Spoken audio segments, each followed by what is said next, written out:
चला तर माझा आपण पालकापासून गरगटा भाजी तयार करून घेऊ।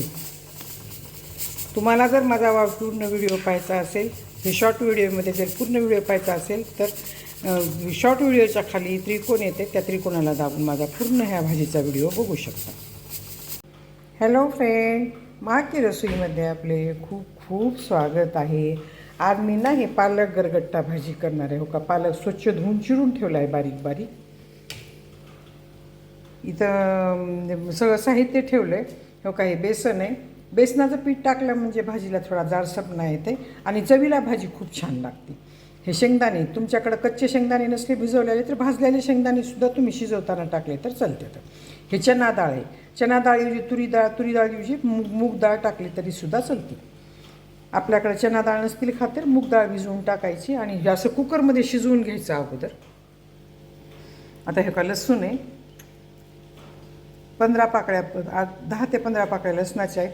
हे काळ्या पाटीच्या मिरच्या आहेत बघा, खूप तिखट असतात म्हणून मी 2च घेतल्यात, माझ्याकडे जास्त तिखट खात नाही। आणि एक छोटासा तुकडा घेतला आहे अद्रकचा, जास्त नाही चांगली लागत ह्याच्यात अद्रक। आता हे कोथिंबीर आहे आणि हा हिंग आहे, फोडणीमध्ये टाकायचा आहे। आता आपल्याला हिंग ऑप्शनल आहे, नसला तर तुम्ही टाकू नका। आता आपण काय करणार आहे, अगोदर ह्या कुकरमध्ये ना पाणी घालून भाजी शेंगदाणे आणि डाळ 3 शिट्ट्या घेणार आहेत, का तर मी शेंगदाणे आणि डाळ भिजवायची विसरले होते। आता आपल्याला हे लसूण आणि हे अद्रक ह्याच्यामध्ये चांगला ठेचून घ्यायचा, बारीक करून घ्यायचा, जास्त टाकायचे नाही। काळ्या पाटीच्या मिरच्या असतात ना, जास्त तिखट असतात, हे ठेचून चांगला घेते। आता ह्याच्यामध्ये काळा मसाला थोडा टाकला, हे गरम मसाला थोडा टाकला आहे, मिरची थोडी टाकली आणि हळद थोडी टाकली, का तर मी हिरव्या मिरच्या टाकल्यात ना, हिरव्या मिरच्या खूप कडक तिखट असतात म्हणून मी काही जास्त टाकलं नाही सामान ह्याच्यामध्ये। तुम्हाला पाहिजे असेल तर थोडं शेंगदाण्याचं कूटसुद्धा तुम्ही टाकू शकता। आता ह्याच्यातले लसूण आणि मिरच्या आणि अद्रक ह्याच्यामध्ये टाकली, मी ठेचून घेते। ठेचून फोडणीमध्ये टाकायचं आहे आपल्याला ती, ज्यावेळेस आपण फोडणी घेतो ना त्यावेळेस टाकायचं, चांगलं भाजायचं हे अगोदर आणि त्याच्यानंतर पूर्ण साहित्य टाकायचं। मी शेंगदाणे विसरले होते म्हणून आता भिजवले, तर म्हणून मी कुकरमध्ये शिजवायले, कुकरमध्ये नाही शिजवलं तरी चालतं आहे बरं का। आता हे आपण काय करायचं, हे कुकरमध्ये टाकणार आहे साहित्य सगळं। त्याच्यामध्ये शिजवताना तुम्ही थोडी हळद टाकली तरी चालते, पण मी नाही, मी फोडणीमध्येच टाकणार आहे सर्व साहित्य। मी भाजी थोडी करायले, तुम्ही जास्त करत असेल तर साहित्य सगळं जास्त टाका। आता ह्याच्यामध्ये ना मी डाळ टाकायले, डाळ चांगली धुवून घेतलेली आहे, भिजवून ठेवलेली हरभऱ्याची डाळ आहे। हरभऱ्याच्या डाळीने टेस्ट खूप छान येते बरं का। आता हे भिजवलेले शेंगदाणे, तर ह्याला कलर असा आला आहे म्हणून मी ह्याचं पाणी बदललं आणि ह्याला दुसरं पाणी टाकते मध्ये।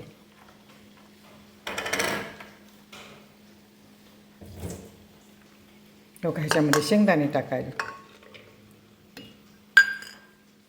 कोथिंबीर पण ह्याच्यामध्ये टाकली तर चलती, वरून बी टाकली तर चलती, कशी तुम्हाला आवडते तशी करा।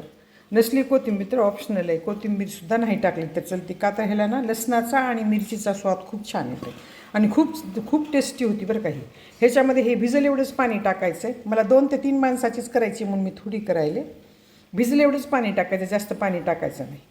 आता मी हे कुकरला लावते आणि परत फोडणी देताना तुम्हाला सगळं साहित्य कसं करायचं ते दाखवते। आता हे काय, ह्याच्या सगळ्या गाठी मोडून घ्यायच्या, ह्याच्यामध्ये बेसन घातले, गाठी मोडून घेते, एका हाताने येत नाहीत म्हणून दाखवायला तुम्हाला मी। ह्या गाठी सगळ्या मोडून घ्यायच्या आणि त्याच्यामध्ये चांगलं पालक वगैरे घुटून घेतलं आहे। आता आपण जिरं टाकू, थोडी मोहरी पण टाकू।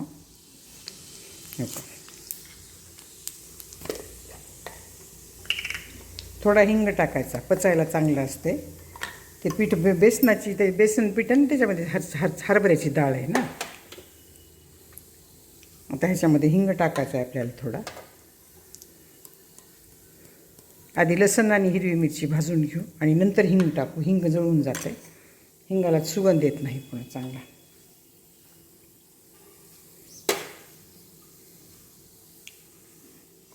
आता बघा फोडणी येईल आणि फोडणी चांगली कडक येऊ द्या बरं का।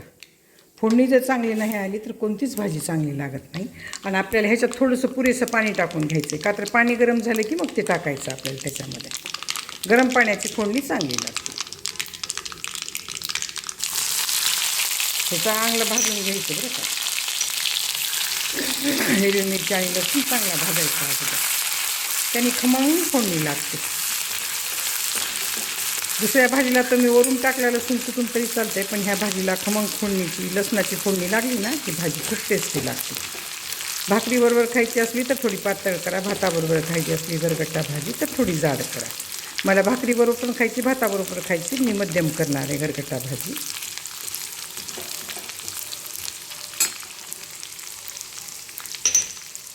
आता हे बघा, ह्याच्यामध्ये लसूण टाकला आहे, मिरची टाकली, अद्रक टाकली, चांगले भाजायले बरं काही चांगलं लालसर होऊ द्यायचं.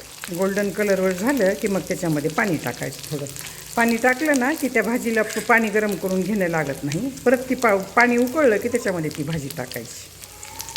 नाहीतर वरून गरम पाणी करून भाजीमध्ये टाकावं लागते. ते आताच आपण ह्याच्यामध्ये टाकतानाच आपण फोडणीमध्ये काय करायचं, थोडंसं पाणी गरमच टाकायचं. आता ह्याच्यामध्ये बघा मी हिंग टाकलं आहे. आता हे सगळे मसाले टाकायले मी ह्याच्यामध्ये. मी थोडं थोडं टाकलं आहे, का तर हिरवी मिरची आहे ना म्हणून मी सगळा मसाला थोडा थोडा टाकला आहे. आता हे बघा चांगलं वाफून आलं आहे. ह्याच्यात शेंगदाण्याचं कूट टाकते. चांगलं भाजलं आहे आता हे. आता हे पाणी टाकते थोडंसं, का तर मला पाणी लागणार आहे. भाजीमध्ये पाणी कमी ठेवलं होतं ना मी. आता हे पाणी असं टाकायचं. हे पाणी उकळलं की ती भाजी आतमध्ये टाकायची. आता तुम्हाला लागेल तसं पुरेसं पाणी टाकून घ्या. जेवढी भाजी करायची त्याप्रमाणे करा. तुम्हाला मीठ मिरची ज्याप्रमाणे टाकायची त्याप्रमाणे टाकून घ्या. मी भाजीमध्ये पण मीठ टाकलं नव्हतं म्हणून मी मीठ पुरेसं टाकणार आहे. आणि कारण ह्या भाजीला मीठ कमी लागत असते पालकाच्या, त्याच्याने एक क्षार असते, त्याला अगोदरच बघतो जास्त क्षारयुक्त भाजी म्हणते तर मग त्याच्यामध्ये मीठ तुम्ही आपल्या हिशोबानेच टाका, जसं तुम्हाला लागेल तसं. आता बघा पाणी चांगलं उकळून आलं आहे, का तर पाणी पाहिजे होतं म्हणून मी पाणी उकळून घेतलं आहे. आता ह्याच्यामध्ये ही भाजी टाकायची गरगट्टा. बघा किती छान दिसते कलर, कशी मस्त वाटायली भाजी. आणि ह्याच्याबरोबर गरम गरम भात खायचा, खूप छान लागते, खूप टेस्टी लागते बरं का. तुम्हाला पाहिजे असेल तर ह्याच्यामध्ये तुम्ही कांदा पण टाकू शकता. मी कांदा टाकलेला नाही. आता ही मी कोथिंबीर आतमध्येच टाकणार आहे. शिजताना टाकलेली कोथिंबीर ह्या भाजीत चांगली लागते.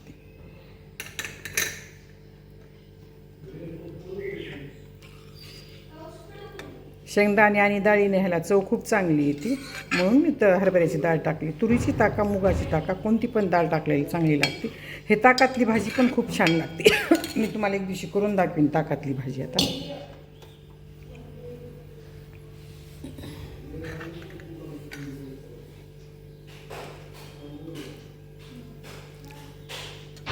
पाणी कमी वाटलं तर गरम पाणी असं टाकावं लागतं वरून. गार पाणी टाकायचं नाही, गरम पाणी टाकलं की भाजीला चव खूप छान येते. आता हे चांगलं शिजू देते.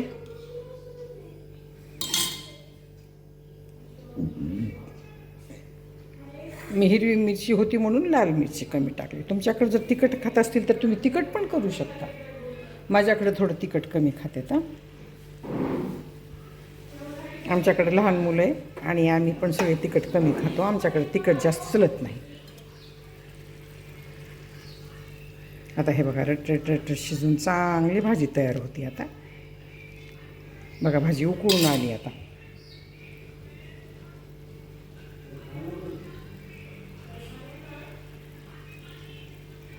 हे म्हणजे ह्याच्यामध्ये डाळ नाही टाकली तरी चालती, पण डाळ टाकल्यानंतर ह्याला टेस्ट खूप छान येते. कोणतीही डाळ टाका तुम्ही तुमच्याकडे खाते ती. बघा भाजी शिजायली. आता ह्याच्यामध्ये शेंगदाणे टाकलेत, कांदे शेंगदाणे टाकले, डाळ टाकली. आणि शेंगदाणे कच्चे शेंगदाणेच भिजवून टाका. तुम्ही भिजवायचं विसरलं तर कुकरमध्ये शिजवून टाका. मी विसरले होते म्हणून कुकरमध्ये शिजवलं. आता हो काही भाजी तयार झालेली आहे.